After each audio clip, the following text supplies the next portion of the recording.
Thank you, Christopher. And now in other news. Prime Minister Andrew Holness joined with President of the Republic of South Africa, Cyril Ramaphosa, and a number of African and Jamaican delegates in celebration of Africa Day 2021 earlier today under the theme A Conversation with Africa, a destiny of peace, prosperity, strength, and unity. Africa Day is intended to commemorate and acknowledge African solidarity, unity in diversity, creativity, challenges, and successes. Prime Minister Holness pointed out the potentials of the African and Caribbean nations. The future of African-Caribbean relations is filled with promise and potential. We have the opportunity to build on our deep emotional ties based on a shared history, culture, and sense of a common identity to forge a partnership that can be a political, social, and economic force that can transform the lives of all our people. It will require the investment of time, attention, and political will to realize this potential.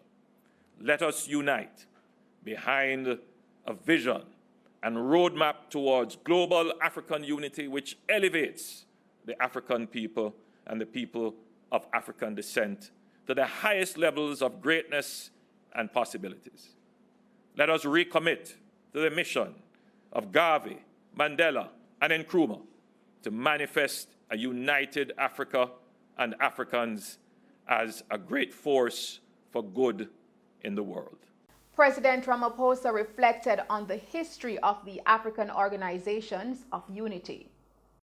This is the day on which we commemorate the establishment of the African Organization of African Unity nearly 60 years ago, 1963, which we now refer to as the African Union.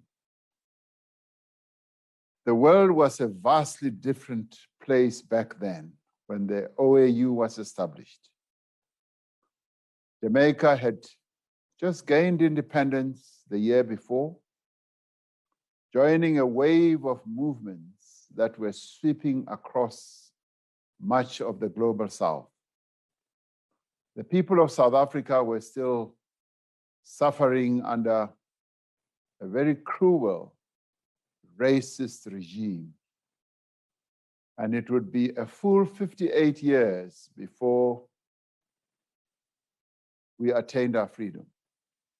This conversation today is particularly meaningful for us as South Africa.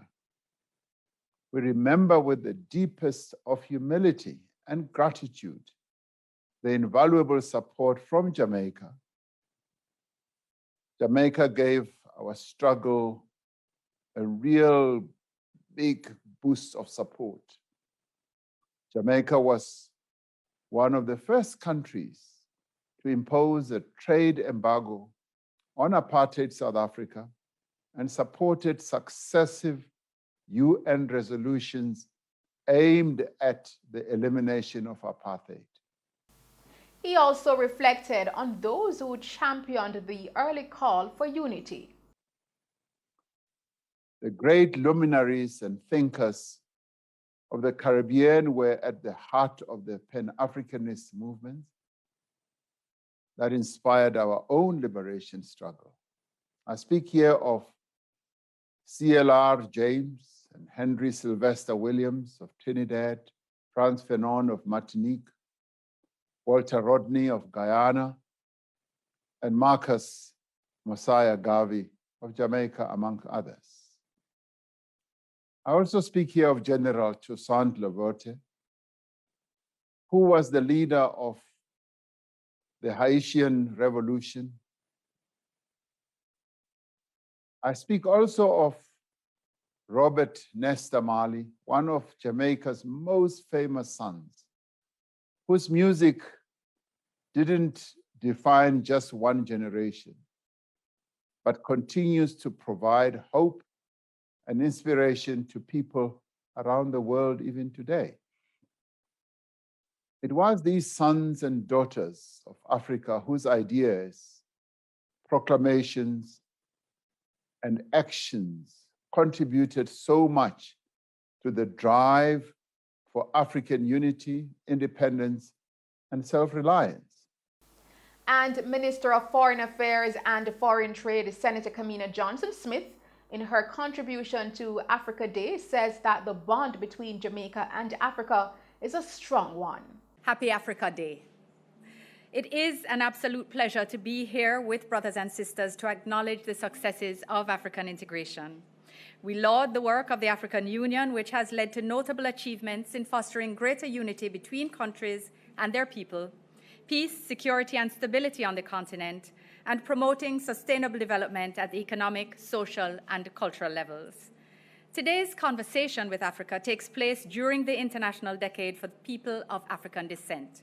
As the vast majority of the citizens of Jamaica and of CARICOM are of African descent, and our common heritage and experiences ground a strong spirit of understanding and fraternity, the region is deeply committed to the program of activities for the implementation of the International Decade, which will contribute to the full implementation of the program of action.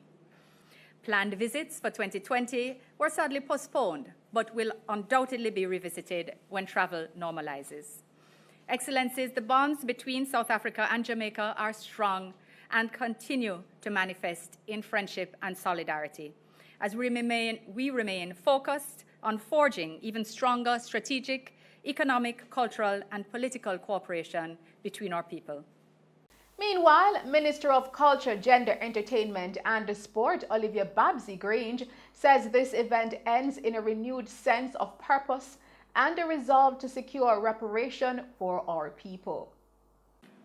We who are charged to lead will continue to carry out the mandate of our respective citizens to expand opportunities for connectivity between us, leverage our strengths, and accelerate development.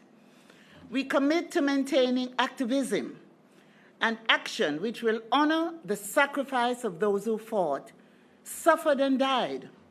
We will never forget those who were forced to endure the horrors of the transatlantic slave trade.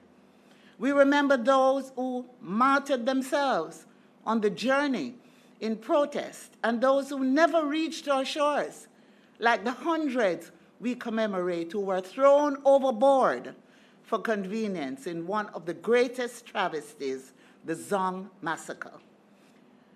We look forward to the journey ahead that will bring to our global audiences a continuation of these exchanges that will have us realize in this generation our due recognition as a people, justice, peace, security, and prosperity.